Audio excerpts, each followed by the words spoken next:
Hello everyone, Mike here for Wild Frontier Goods, and this is another video.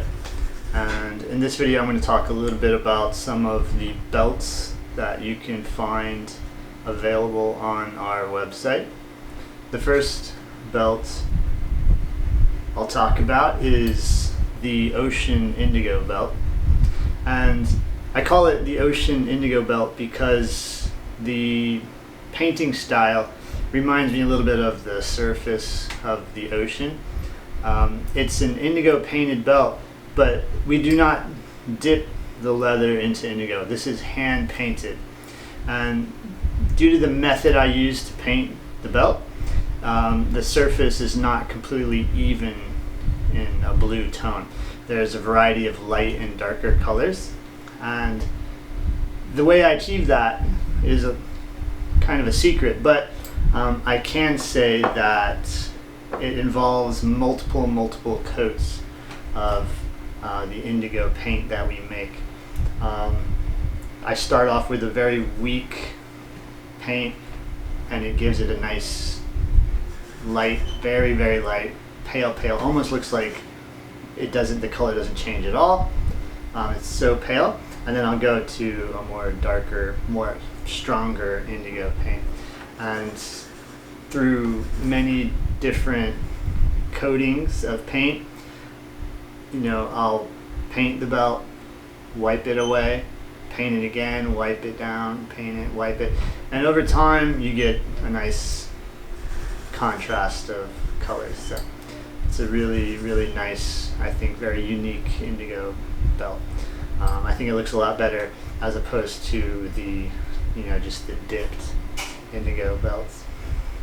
The next belt is the sumi belt, and I apply the sumi paint the same way I do as the indigo.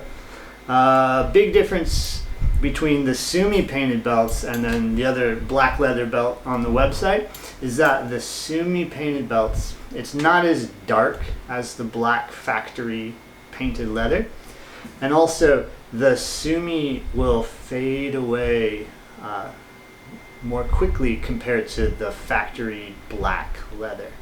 So this is a belt that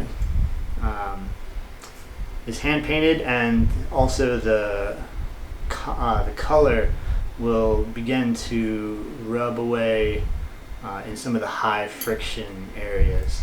So it'll age similar to a T-core belt, but this is not a T-core leather. And T-core means that you have a T-colored leather with a black coating on top, and then over time the black coating rubs away to reveal the T-colored leather.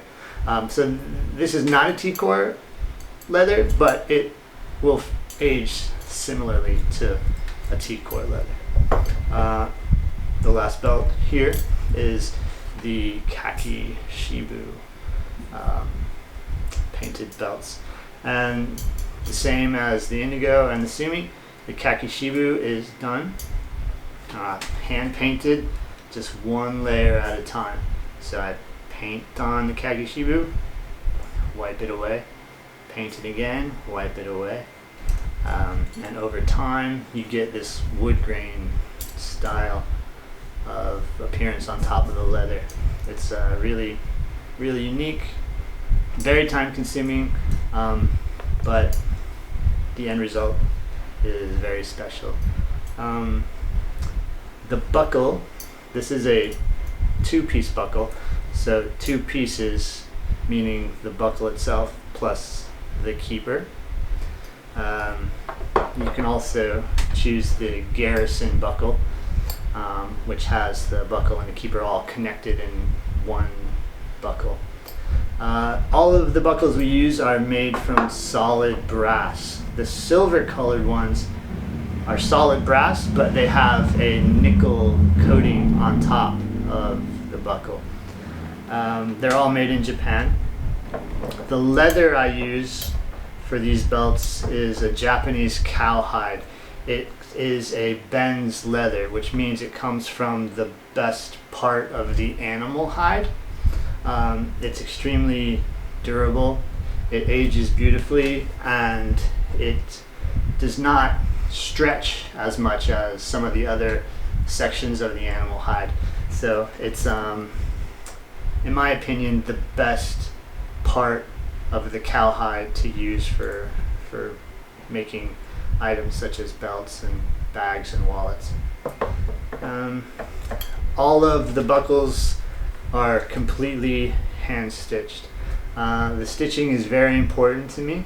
I feel that clean stitching is part of the artistic appeal of all of the items that I make. I could also argue that the stitches are stronger than using just a couple of rivets. The stitches spread the tension evenly throughout the belt, whereas if you just use a rivet, the tension is only held on to one spot where the rivets are. So, you know, that's another topic for another video. But I spend a lot of time on the stitching, and it's really important to me for it to look good. Also, the edge work. I try to have nice, clean, smooth edges on all the belts. I feel that, you know, a belt should be a very special, aesthetically pleasing leather item that is, you know, something to assist you in your daily life. So yeah, we have the indigo, the sumi, and the khaki shibu. So if you have any questions, then please send us a message. Thank you very much.